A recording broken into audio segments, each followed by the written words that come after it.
નમો લોય serve સાહુણમ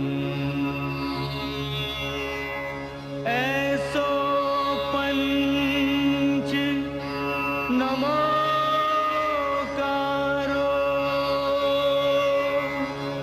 સૌ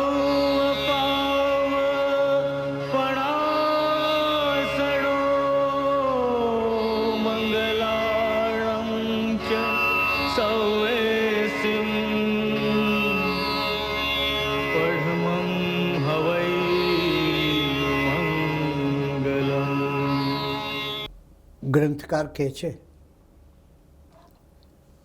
વિતરાગથી વડો ન દેવ. વિતરાગ જેવો કોઈ દેવ નથી. મુક્તિથી ન મોટું પદ. જીવનમાં જે પદ પામવાનું છે, જીવનમાં વ્યક્તિને અનેક પદો મળે છે,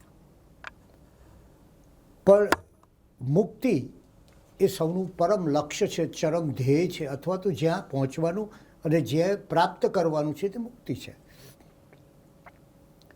શત્રુંજયથી ન વડું તીર્થ. શાશ્વતું તીર્થ શત્રુંજય, પાલિતાણામાં આવેલું શત્રુંજય, એનાથી કોઈ મોટું તીર્થ નથી. અને કલ્પસૂત્રથી ન મોટું શ્રુત. શ્રુત ધાર્મિક જ્ઞાન એ કલ્પસૂત્રથી મોટું કોઈ બીજું નથી. આપણે જાણીએ છીએ કે પર્વાધિરાજ પર્યુષણ પર્વ સમયે કલ્પસૂત્રનું વાચન કરવામાં આવે છે. અને આ કલ્પસૂત્રના વાચન દ્વારા આપણે શું પ્રાપ્ત કરીએ છીએ? પ્રતિ વર્ષ ઉપાશ્રયોમાં મહાન સાધુ ભગવંતો એ પર્યુષણ પર્વની આરાધના સમયે કલ્પસૂત્ર વાચન કરતા હોય છે. શા માટે પ્રતિ વર્ષ? એવો કોઈ પ્રશ્ન ઉઠે. અને આ જમાનામાં તો માણસનું જીવન જ શંકાથી ઘેરાયેલું હોય છે, શ્રદ્ધાથી નહીં. એટલે નાની નાની વાતમાં પણ એને શંકા અને તર્ક થતા હોય. અને કેટલાક લોકો પોતાની શંકાને તર્કના સોહામણા નામે મૂકતા હોય છે. ત્યારે કોઈને એમ થાય કે શા માટે પ્રતિ વર્ષ કલ્પસૂત્રનું વાચન કરવું પડે? દરેક ધર્મને એક પરંપરા હોય છે.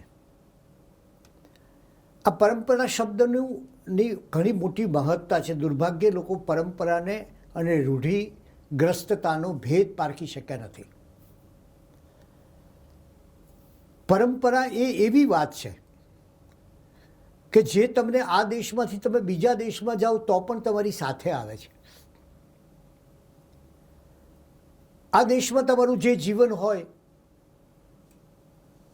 એ જ જીવન, એ જ ધર્મનું પાલન એ બીજા દેશમાં જાય છે. એનું કારણ આ પરંપરા છે.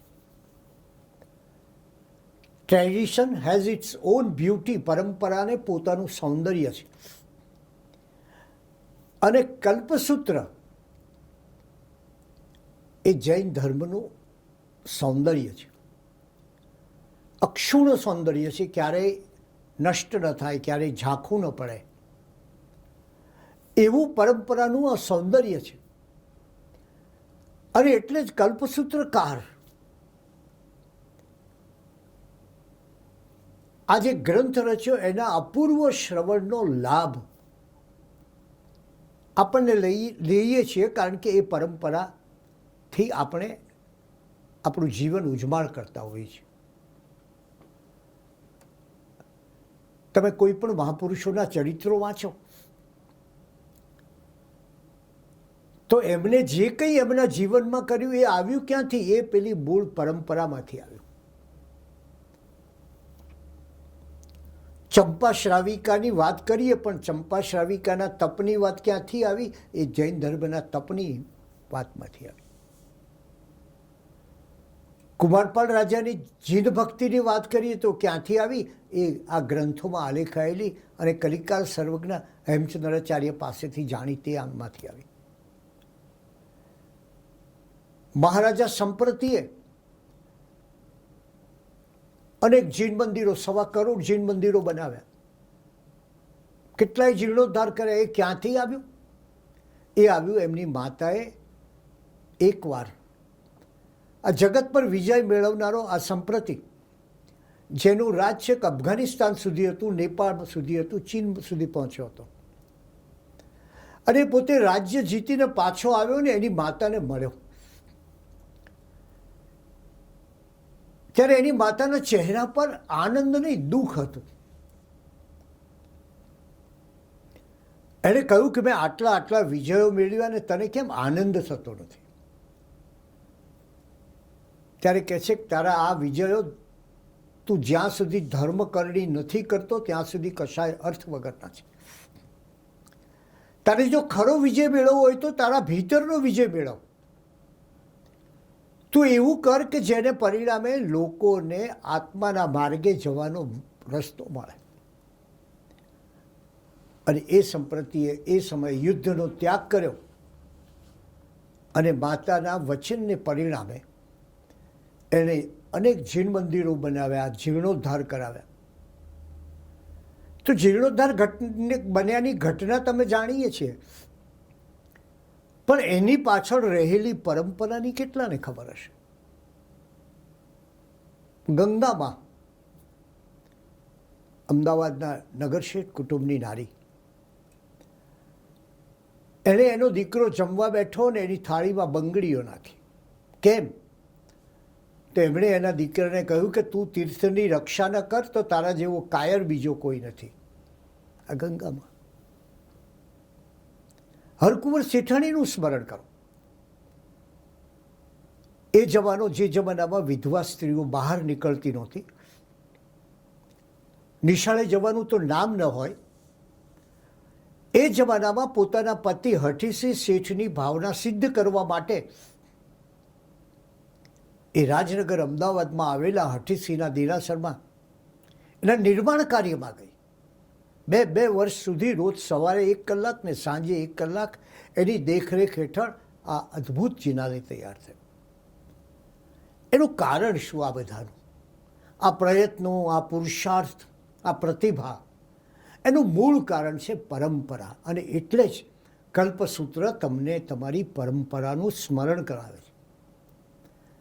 અને માટે જ આ ગ્રંથનું આટલું મહત્ત્વ છે કે આ કલ્પસૂત્ર વાંચે. કલ્પ એટલે આચાર, અને જૈન ધર્મમાં આચારનું મહત્ત્વ છે. ભગવાનના સમયમાં એક જમાનો એવો હતો કે લોકો બહુ મોટા મોટા વિચારો કરે, પણ ભગવાન મહાવીરના એ કાળમાં આચાર નહોતો થતો. ત્યારે એમણે કહ્યું કે તમે આચાર કરો. જીવનમાં વિચાર તો બરાબર છે, પણ માત્ર મોટો વિચાર કરે કશું થતું નથી. એમણે એનું આચારમાં રૂપાંતર કરવાનો જગતને ઉપદેશ આપ્યો. તો આપણને આચાર શીખવે એવો કોઈ ગ્રંથ હોય અને એનું પઠન થાય ત્યારે આપણને આખી પરંપરાનો આલેખ મળી જાય. આ કલ્પસૂત્રનો પ્રારંભ સંસારીના સુખની વાતથી થાય છે. મૂળ તો દશાશ્રુત સ્કંધનો એક ભાગ એટલે કલ્પસૂત્ર.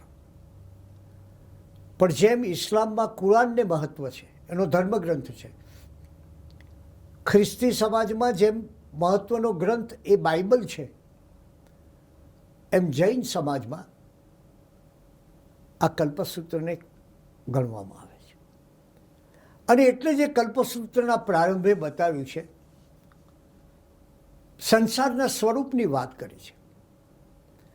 અને એ સંસારનું સ્વરૂપ કેવું છે? સંસારીનું સુખ કાચું. મીરાબાઈ કહે છે, પરણીને રંડાવું પાછું, એટલે આ સુખ નષ્ટ થાય એવું છે. તો પરમ સુખ ક્યાં છે? આનંદજી મહારાજ કહે છે કે પરમ સુખ એ તો ઋષભ જીનેસર સાથે પ્રીતિ લગાડવામાં છે. અને એટલે એ પરમ સુખનો માર્ગ દર્શાવતો. પ્રીતમ મારો ઋષભ જિનેસર, પ્રીતમ મારો ઓર ન ચાહુરે કંત. પછી બીજો કોઈ પતિ હું ઈચ્છતો નથી, એમ આનંદગંજી મહારાજ પોતાના ઋષભજીન સ્તવનમાં કહે છે. એટલે આપણે એ સંદર્ભમાં વાત કરીએ કે આ સંસાર કેવો છે. સંસાર રોગમય છે. સંસારમાં વ્યક્તિ યુવાન હોય અને સમય જતાં વૃદ્ધ પણ થાય અને પછી એમ પણ કે ઉંબરા તો ડુંગરા થયા. એવરેસ્ટ વિજેતા શિરપા તેનસિંગ માટે એમ કહેવાય છે કે એને ઘણા પ્રયત્નો કર્યા એવરેસ્ટ વિજય મેળવવાને, અંતે વિજય મેળવ્યો, પણ પાછળની વયમાં એ એવો અશક્ત થયો કે ઘરનો ઉંબરો ઓળંગવો એ પણ એવરેસ્ટ ઓળંગવા જેટલું કષ્ટ અનુભવતો હતો. તો એવી એક વૃદ્ધાવસ્થા છે આ સંસાર, એવું એક દુઃખ છે આ સંસારમાં, અને એવું એક મૃત્યુ છે આ સંસાર. આ ત્રણ ભય છે. એક રોગ, બીજું વૃદ્ધાવસ્થા અને ત્રીજું મૃત્યુ. આ ત્રણેય ભયને પાર કઈ રીતે કરી શકાય?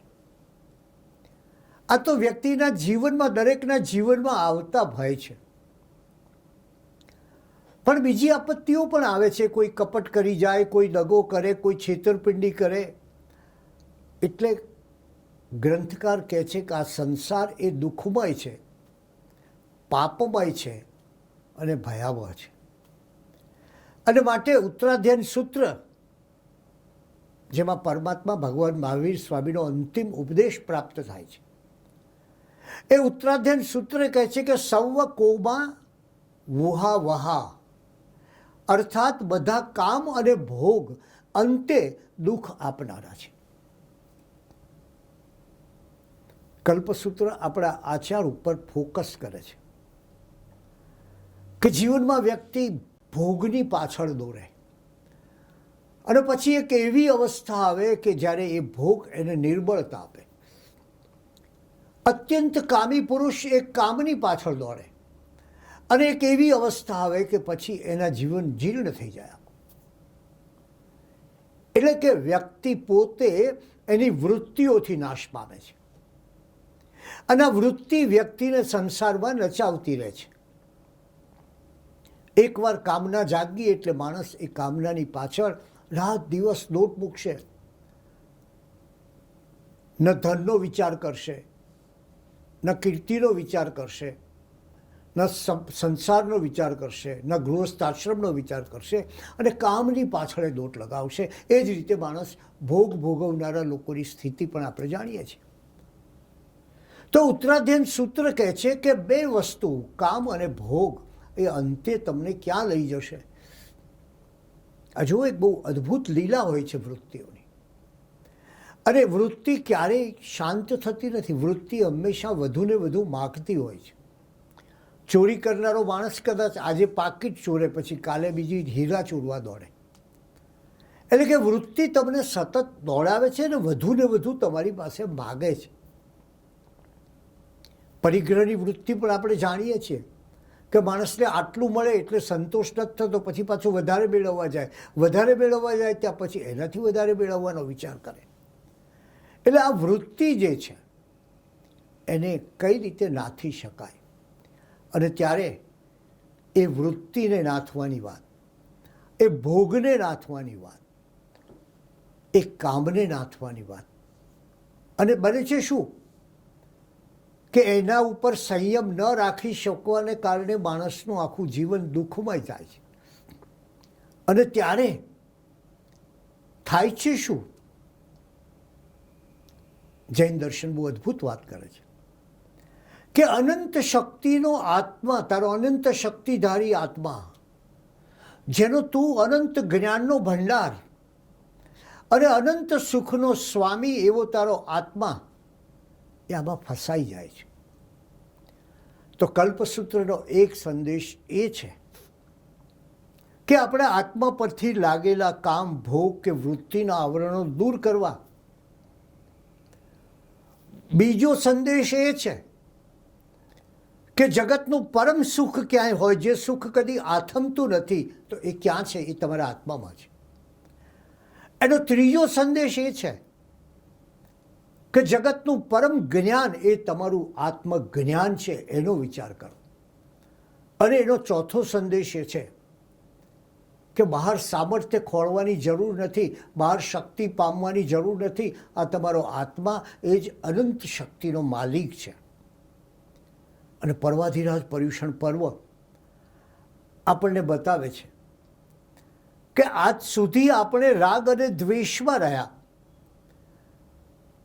આપણો અહમ કેમ વકરે એ જોતા રહ્યા, આપણી પ્રશંસા કેમ થાય એનો વિચાર કરતા રહ્યા, આપણો વ્યવસાય કેમ વધે ગમે તે રીતે પણ એનો વિચાર કરતા રહ્યા. હવે આ પર્યુષણ કહે છે રાગ અને દ્વેષને દૂર કર.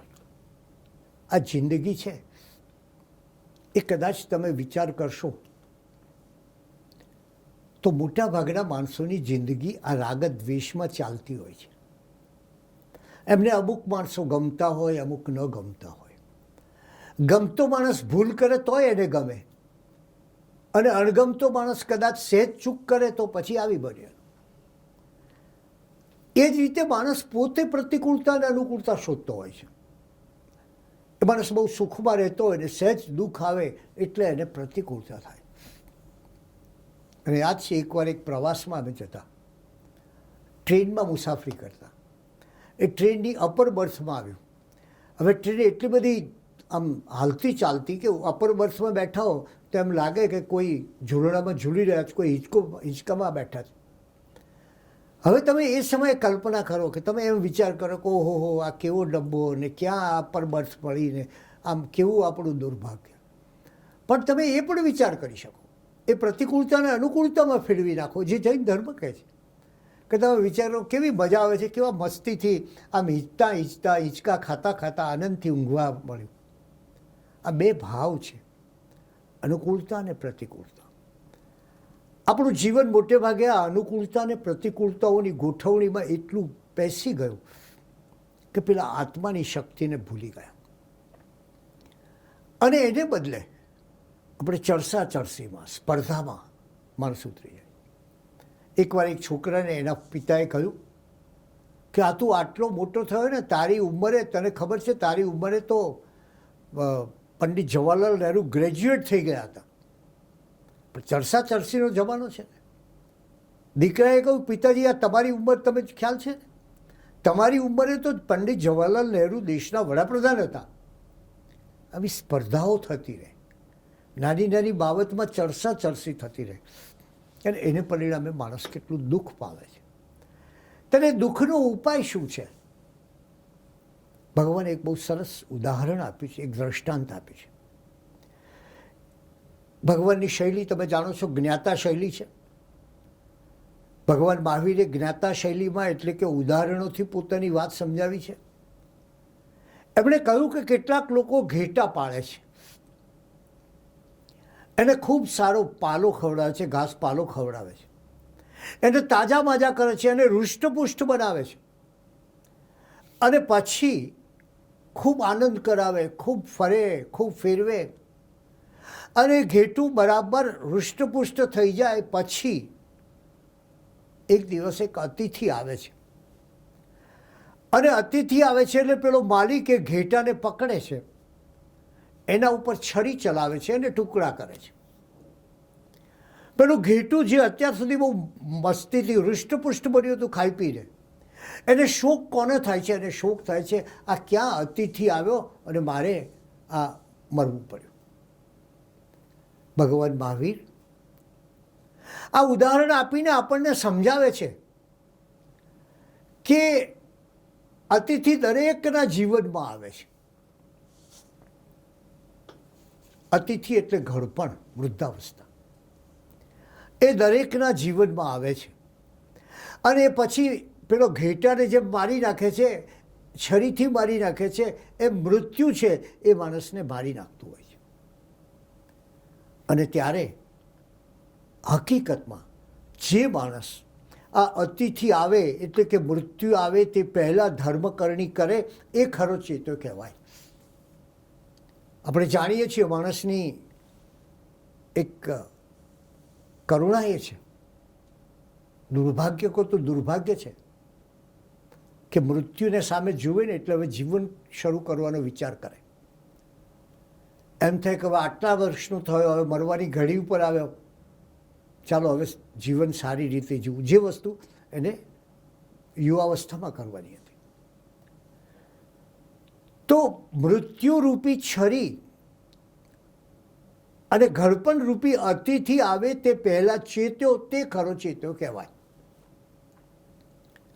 અને માટે ભગવાને આ કલ્પસૂત્રમાં જે કથાઓ આપણને મળે છે એ કથાઓનો ઉપદેશ આ છે કે મારે મારા જીવનને આ વૃદ્ધાવસ્થામાંથી, રોગગ્રસ્તતામાંથી અને મૃત્યુના ભયમાંથી કેવી રીતે ઉગારવું, એની જે કંઈ ચાવી હોય તો એ છે આ કલ્પસૂત્ર. કલ્પસૂત્રમાં તીર્થંકર ભગવંતોના ચરિત્રો મળે છે. સુધર્મા સ્વામીની પાટે આવેલા મહાન સાધુઓના ચરિત્રો મળે છે. આ કલ્પસૂત્ર એ જીવનમાંથી મોહને દૂર કરનારું શાસ્ત્ર છે. અને માટે જ આપણે ત્યાં કહ્યું છે કે કલ્પસૂત્ર એ કલ્પતરુ સમાન છે. કલ્પતરુ પાસે તમે જે ભાવના સેવો એ સિદ્ધ થાય, એમ કલ્પસૂત્ર પાસે તમે જે ભાવના સેવો એ સિદ્ધ થાય. અને માટે જ આ કલ્પસૂત્ર રૂપ કલ્પવૃક્ષનું ફળ એ મોક્ષ છે. એનું જેટલી વાર વધુ પઠન થાય, કહે છે કે 21 વાર જે એનું વાચન સાંભળે એને મોક્ષ પ્રાપ્ત થાય છે. આવા આ કલ્પસૂત્રના મહિમાને વિશે વાત કરીએ તો ઘણું કહી શકાય, પણ આજે તો આપણે એટલું જ જાણીએ કે જૈન ધર્મ એ આચાર ધર્મ છે. આત્માની અનંત શક્તિને પ્રગટાવવાની આપણને પડકાર કરનારો ધર્મ છે. અને એ માર્ગે વ્યક્તિ આગળ ચાલે અને એને માટે આ કલ્પસૂત્રની સમગ્ર પરંપરા, જૈન ધર્મની પરંપરા, એનો અભ્યાસ કરે, એને આત્મસાત કરે તો એનું પરમ શ્રેય સિદ્ધ થાય છે. કલ્પસૂત્રની ભાષા એ અર્ધમાગધી ભાષા છે. અને એ સમયે મગધમાં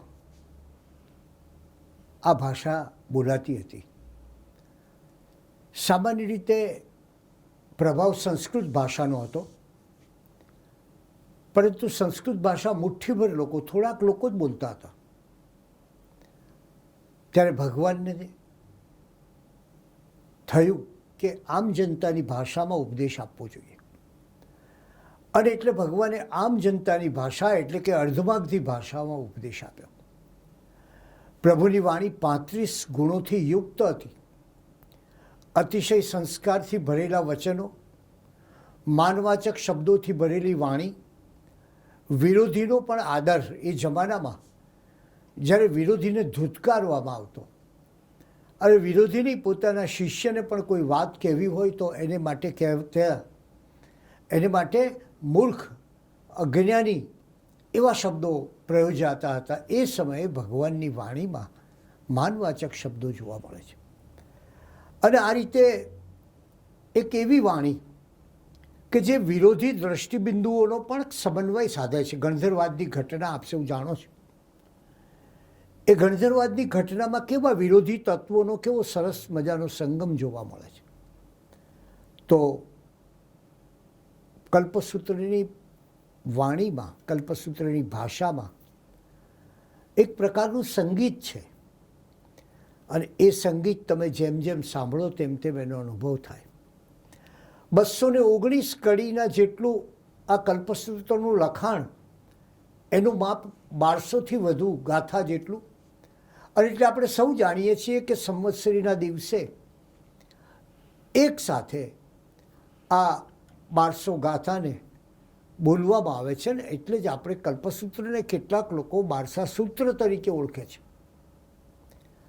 એટલે કેટલો બધો મહિમા છે આ ગ્રંથોને, એની કલ્પના કરો. એનાથી વધારે દુનિયામાં સૌથી વધારે મેન્યુસ્ક્રિપ્ટ હસ્તપ્રતો કદાચ કલ્પસૂત્રની મળે છે. એનું કારણ એ કે એક સમયે જૈન શ્રેષ્ઠી લૈયાઓ પાસે હસ્તપ્રતો લખાવતો ત્યારે એમ માનવામાં આવતું હતું કે કલ્પસૂત્રની હસ્તપ્રત લખવાથી પુણ્યની પ્રાપ્તિ થાય છે. એટલે આજે જૈન ગ્રંથ ભંડારોમાં અને અન્ય ગ્રંથ ભંડારોમાં પણ કલ્પસૂત્રની ઘણી મેન્યુસ્ક્રિપ્ટ એટલે કે હસ્તપ્રતો મળે છે. અત્યંત દુર્લભ અને અત્યંત દુનિયાની સૌથી મોંઘામાં મોંઘી હસ્તપ્રત એ પણ કલ્પસૂત્રની છે. અને એટલે આ કલ્પસૂત્રનો મહિમા કેવો સતત વિસ્તરતો એ તમે જુઓ. એ 3 વિભાગમાં વહેંચાયેલું છે. એનો પહેલો વિભાગ છે તીર્થંકરના ચરિત્રો. વિશિષ્ટતા એ છે કે પહેલા તીર્થંકરથી વાત કરવાને બદલે 24માં તીર્થંકરની વાત એટલે કે ભગવાન મહાવીર સ્વામીના જીવન આલેખીને એની વાત કરવામાં આવે છે. અને પછી ભૂતકાળમાં પાર્શ્વનાથ, નેમિનાથ, ઋષભદેવ એ રીતે એક ગતિ જોવા મળે છે. ભગવાન મહાવીરનું ચરિત્ર વિશેષ વ્યાપક હતું અને એટલે પણ કદાચ એને આ મૂકવામાં આવે.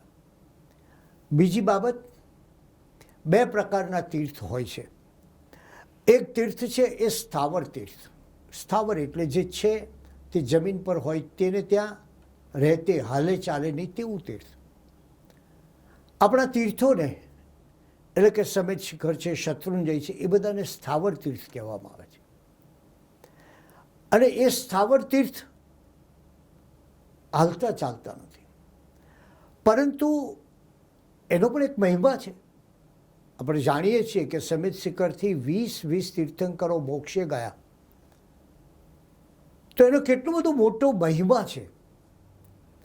બીજી બાજુ તીર્થંકર ભગવાન ઉપદેશ આપીને જંગમ તીર્થની સ્થાપના કરે છે. સ્થાવર એટલે સ્થિર, એક જગ્યાએ સ્થાયી થયેલું, જંગમ ગતિશીલ. અને જંગમ ગતિશીલ કયું? આ તીર્થંકરો જુદા જુદા સમયે થયા. ભગવાન મહાવીર પહેલાં કેટલાય વર્ષો અગાઉ, લગભગ 350 વર્ષ પહેલાં પાર્શ્વનાથનો જન્મ થયો. તો આની વચ્ચે આંતરા છે, અને આંતરા કહે છે, સમયના ગાળા કહે છે. આ સમયના ગાળાનો વિચાર કરો તેમ છતાં એક વસ્તુ છે કે દરેક તીર્થંકરે જંગમ તીર્થની સ્થાપના કરી છે. એટલે કે દરેક તીર્થંકરની પાસે સાધુ, સાધ્વી, શ્રાવક અને શ્રાવિકા હતા. વિક્રમ સંવત પૂર્વે 500માં આપણે સૌ જાણીએ છીએ વૈશાખ સુધી 11ના દિવસે ભગવાન મહાવીર પાસે ભારત વર્ષના 11 મહાપંડિતોએ દીક્ષા લીધી. અને એ સમયે કુલ 4411 પુણ્યાત્માઓ ભગવાન પાસે દીક્ષિત થયા. એ ઘટના, એ ગણધરવાદની ઘટના અને એ દીક્ષિત થવાની ઘટના, એનો અર્થ જ એ છે કે ભગવાન જંગમ તીર્થને દેશના આપીને સ્થાપે છે. અને ત્યારે એ તીર્થંકરોના ચરિત્ર વાંચીએ ત્યારે એક પરમ ધન્યતાનો અનુભવ થાય. એ પછી આવે છે સ્થવિરાવલી, જેમાં સુધર્મા સ્વામીની પાટે થયેલા સાધુઓની વાત આવે છે. એનો અર્થ શું? એનો અર્થ જૈન સાધુત્વની ભવ્યતા બતાવવાનો છે. દુર્ભાગ્ય જગત આજે જૈન સાધુની ભવ્યતાને પ્રમાણી શક્યું નથી. એમની જીવનશૈલી, એમની આચાર શૈલી, એમનું ભાવ વિશ્વ, એમની જ્ઞાન, શ્રુત જ્ઞાન માટેની તાલાવેલી, આ બધી અદ્ભુત વસ્તુઓ છે. આજે કદાચ કેટલીક જગાએ તમે આત્મનિર્ભર થવાની વાત કરો છો, ત્યારે સ્વાવલંબનનો સૌથી મોટો આદર્શ તમારે જોવો હોય તો જૈન સાધુમાં પરમાત્માએ મૂક્યો છે. ભગવાને કહ્યું, મારો સાધુ ખુલ્લા મસ્તકે ચાલશે, માટે એને પાછળ કોઈ છત્ર લઈને ચાલે એવી જરૂર નહીં હોય. મારો સાધુ ખુલ્લા પગે વિહાર કરશે, જેથી એને કોઈ મૂંચીની કે પગરખાની આવશ્યકતા નહીં હોય.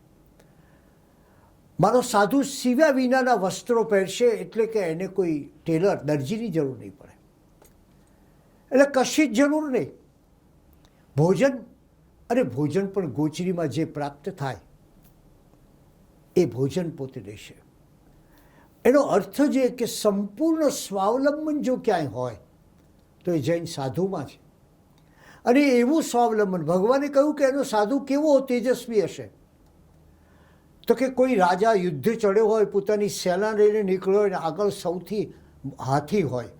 એ હાથી એ એવો હાથી હોય કે જે બધા ઘા ઝીલતો હોય. એમ મારો સાધુ આ સઘળા ઘા ઝીલે એવો સમર્થ હશે. ભગવાને એમના સાધુ વિશે જે કલ્પના કરી છે, જીન શાસનનો આધાર એવા સાધુ મહાત્મા વિશે ભગવાનની કલ્પનામાં એક શબ્દ મળે છે, આકાશ. આ સાધુ કેવા હોય? આકાશ જેવા હોય. પણ આકાશ એટલે શું? આકાશ એકદમ સ્વચ્છ હોય છે, નિર્મળ હોય છે. તો સાધુ કેવા હોય કે સાધુનું મન હંમેશા નિર્મળ હોય છે. આકાશને કોઈ આધાર હોતો નથી. કોઈ થાંભલા ઉપર આકાશ ટકેલું નથી, કોઈ બીજા ઉપર ટકેલું નથી. એમ સાધુને પણ ગૃહસ્થ વગેરે કોઈ આધાર હોતા નથી. પોતાનું સ્વાવલંબી જીવન એ ગાળતા હોય છે. આકાશમાં જેમ સર્વ પદાર્થ સમાય છે, એ જ રીતે સાધુમાં જ્ઞાનાદિ સર્વ પદાર્થોનો સમાવેશ થાય છે. આકાશ કોઈ ટાઢ આવે અને થરથરે નહીં, કોઈ તાપ આવે અને અકળાય નહીં. એમ સાધુ પણ પોતે કોઈ નિંદા કે પ્રશંસાથી ઉદાસ બને નહીં. એ પ્રશંસા કે નિંદાથી પર હોય. કોઈ પણ ઘટના એ સાધુની પ્રસન્નતાને સ્પર્શી શકે નહીં, ઓછી કરી શકે નહીં. આકાશમાં વરસાદ વગેરેના યોગથી પ્રફુલ્લિત ન બને. વરસાદ થાય પણ આકાશ પોતે નાચવા નથી માંડતું. એ જ રીતે સાધુ કોઈ સત્કાર આપે, કોઈ વંદના કરે, કોઈ માન આપે, એનાથી સહેજે ખુશ ના થાય. એ અલિપ્ત રહે છે. આકાશને અસ્ત્ર અને શસ્ત્રથી ભેદી શકાય નહીં, એમ સાધુના ચરિત્ર વગેરે ગુણોનો પણ કોઈ નાશ કરી શકે નહીં. ભગવાનની કેવી ભવ્ય કલ્પના છે સાધુ વિશે. જેમ આકાશ અનંત છે, એમ સાધુના 5 આચાર વગેરે ગુણો પણ અનંત છે. અને આવા સાધુતા અને એવા સાધુ દ્વારા જે સર્જન થાય, 14 પૂર્વધર શ્રી ભદ્રબાહુ સ્વામી જે સમ્રાટ ચંદ્રગુપ્તના વખતમાં થયા. નિર્મોહીના આંસુ જગતના બાગમાં મોતી વાવે છે, અને મોહયુક્ત જીવોના રુદન ભર્યા બાગ એ જગતના બાગને ઉજ્જળ બનાવે છે. મોહીના આંસુ અને નિર્મોહીના આંસુ એનો આ ભેદ છે. એકવાર ગુજરાતના વડનગરમાં અને એ પછીનું વડનગરનું પાટનગર બનેલું વલભીમાં એનો રાજવી એ હતો રાજા ધ્રુવસેન પહેલો, અને એના પુત્રનું અકાળ અવસાન થયું. ત્યારે આ રાજવી અત્યંત વ્યથિત થઈ ગયો. ઉદાસીનતાના વાદળો એના દિલને ઘેરી વળ્યા, અને પછી વિચાર કર્યો કે હવે કઈ રીતે મારે આ ઉદાસીનતા દૂર કરવી. આંખમાંથી અશ્રુની ધારા વહે. અને આવે સમયે એણે વિચાર કર્યો અને આચાર્ય મહારાજને કહ્યું કે મને કલ્પસૂત્ર સાંભળવું છે, આપ મને કલ્પસૂત્ર સંભળાવો. ત્યાં સુધી આ કલ્પસૂત્ર માત્ર સાધુ મહાત્માઓ જ વાંચતા હતા. આ પહેલીવાર એવી ઘટના બની કે જન સમાજની સમક્ષ રાજાના શોકને દૂર કરવા માટે કલ્પસૂત્રનું વાંચન થયું.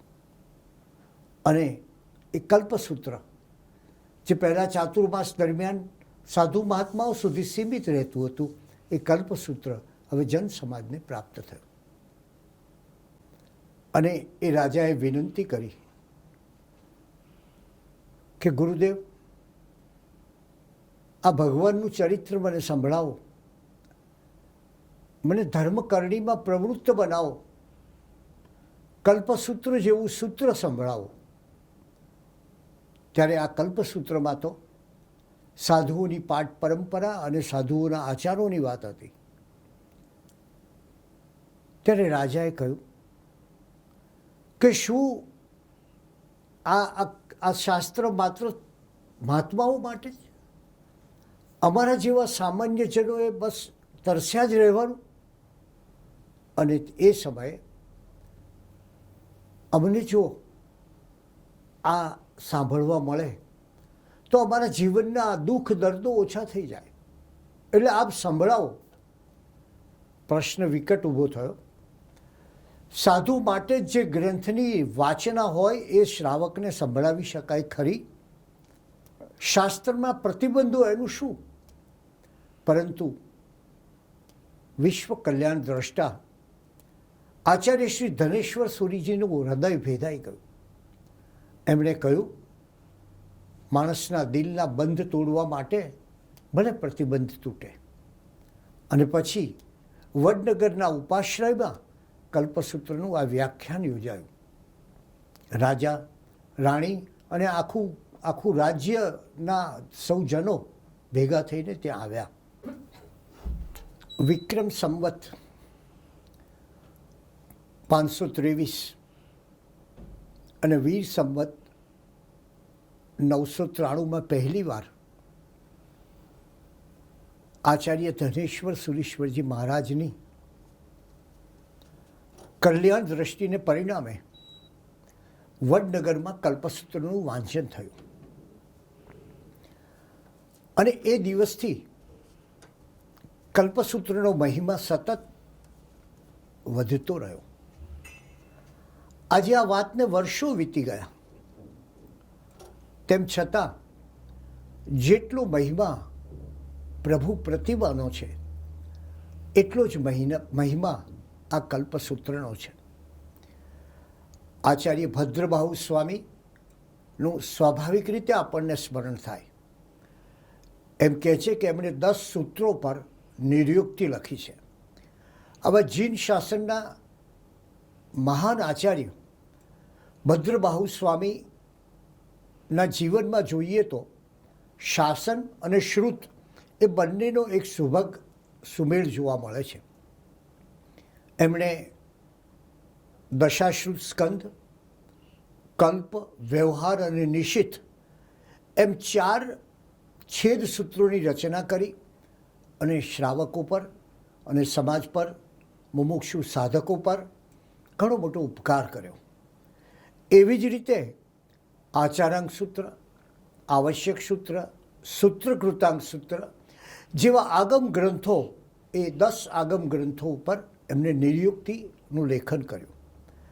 ત્યાંથી વિશેષ એમણે ભદ્રબાહુ સંહિતા અને લગભગ 1.25 લાખ પદ ધરાવતું વાસુદેવ ચરિત નામનો ગ્રંથ લખ્યો. અને આ રીતે એમણે એક આપણા વારસાને જાળવવાનો મહાન પ્રયાસ કર્યો. દિગંબર અને શ્વેતાંબર બંને સંપ્રદાય એ એમને સ્વીકારે છે. અંતિમ શ્રુત કેવલી તરીકે એમને આદરપૂર્વક સન્માન આપે છે. અને માટે જ એ વિચાર કરો તમે કે પોતાના એક સાધુકાળના સમયે રાત્રે કશું નહીં કરવાનું, સાધુઓની જે દિનચર્યા હોય, જે ચર્યા હોય એનું પાલન કરવાનું, અને સાથોસાથ આટલું લેખન કરવાનું. એ જૈન સાધુની અગાધ પ્રતિભાનો સ્પર્શ બતાવે છે. અને ત્યારે એમણે રચેલું કલ્પસૂત્ર, દશાશ્રુત સ્કંદ, અને એ દશાશ્રુત સ્કંદની અંદરનો એક ભાગ, એક એનું 8મું અધ્યાય એટલે કલ્પસૂત્ર, અને એને પર્યુષણા કલ્પ એવું નામ આપવામાં આવે છે. આ કલ્પસૂત્ર વિશે જોઈએ ત્યારે ખ્યાલ આવે કે એણે માણસના જીવનમાં, સાધકના જીવનમાં, મુમુક્ષુના જીવનમાં કેવો પ્રકાશ આપ્યો છે. એક બાજુ એને દીવાદાંડી બતાવી છે, તો બીજી બાજુ એને આત્મયાત્રાનો એક મોટો માર્ગ ઊભો કર્યો છે. એને કહ્યું કે પહેલાં અંતરમાં નિર્મળ બન, બહારના શત્રુને બદલે ભીતરના શત્રુ સાથે યુદ્ધ કર અને ભીતરના શત્રુ પર તું વિજય મેળવ, એ તારું મુખ્ય કર્તવ્ય છે. અને માટે જ આ તારા શત્રુ છે, એ તારા કર્મો, એનો તું ખાત્મો બોલાવ. અને એ ખાત્મા બોલાવીશ તો જ, નહીં તો એ ખાત્મો બોલાવીશ તો જ તને સુખ સાંપડશે, આત્મિક સુખ સાંપડશે. અને જો તું એનો ખાત્મો નહીં બોલાવ તો તને સુખ, શાંતિ કે દયા, વિરતિ આ બધા ભાવો તને પ્રાપ્ત થશે નહીં. તારા બધા ગુણો ખતમ કરી રાખશે. એટલે કે કલ્પસૂત્ર બતાવે છે કે આ ધર્મ એ આંતરિક શક્તિનો ધર્મ છે, બાહ્ય અને બદલે ભીતરનો ધર્મ છે. અથવા તો વધારે સાચી રીતે કહીએ તો આપણા ભીતરમાં પરિવર્તન કરવાનો ધર્મ છે. એટલે પર્યુષણના આ સમયમાં આપણે બહારના બારણા બધા બંધ કરીને બાહ્ય જગતની પ્રલોભનોથી દૂર જઈને અંતરના દ્વાર ખોલવાના છે. ઉપવાસ, ઉપ એટલે આત્મા અને વાસ એટલે વસવું. માણસ ઉપવાસ કરે એટલે એને વ્યવહારિક જળોજથ્થામાંથી મુક્તિ મળે છે અને પોતાના આત્માની સાથે રહે છે. એક આંતર પરિવર્તન કરવાનું છે. અને એ આંતર પરિવર્તન કરે ત્યારે માણસના જીવનમાં પ્રગટ થાય છે સરળ આત્મા. ભગવાન મહાવીર સ્વામીએ એક સ્થળે કહ્યું કે સરળ આત્માની શુદ્ધિ થાય છે અને એવો શુદ્ધાત્મા જ ધર્મમાં રહી શકે છે. આમ ધર્મમાં રહી શકવાની એક શરત એ વ્યક્તિનો શુદ્ધાત્મા છે. અને એ આત્માની ગતિ એ સમાચારી વાંચે, એ તીર્થંકરોના ચરિત્રો વાંચે, એ પોતાના આચારોનો વિચાર કરે, એ ધર્મની પરંપરાનો વિચાર કરે. અને આ બધું કરવાથી વ્યક્તિ પોતે એ શુદ્ધાત્મા બનીને ધર્મમાં સ્થિર થઈ શકે છે. કલ્પસૂત્રમાં તીર્થંકરોના જે ચરિત્રો આલેખવામાં આવ્યા છે એમાં આ ચરિત્રનો આરંભ એ ભગવાન મહાવીર સ્વામીના ચરિત્રથી કરવામાં આવ્યો, એટલે કે 24મા તીર્થંકરથી. અને એ પછી ક્રમશર ભૂતકાળમાં જઈને વર્તમાન 24ના પ્રથમ તીર્થંકર ભગવાન ઋષભદેવનું જીવન આલેખવામાં આવ્યું. એટલે કે આ ચરિત્રનો ક્રમ જોઈએ તો કદાચ એવું લાગે કે મહાવીર સ્વામી, પછી પાર્શ્વનાથ ચરિત્ર, પછી નેમિનાથ ચરિત્ર, પછી ઋષભ ચરિત્ર, એમ ક્રમ ચાલે છે.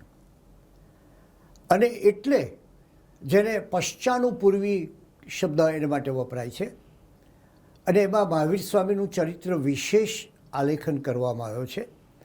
અને એ ચરિત્ર પછી વચ્ચે જે બીજા તીર્થંકરો થયા એમને વિશે 3 લીટી 4 લીટી એમાં એમના ઉલ્લેખો અને એમના જીવનની થોડી વાત આવે છે.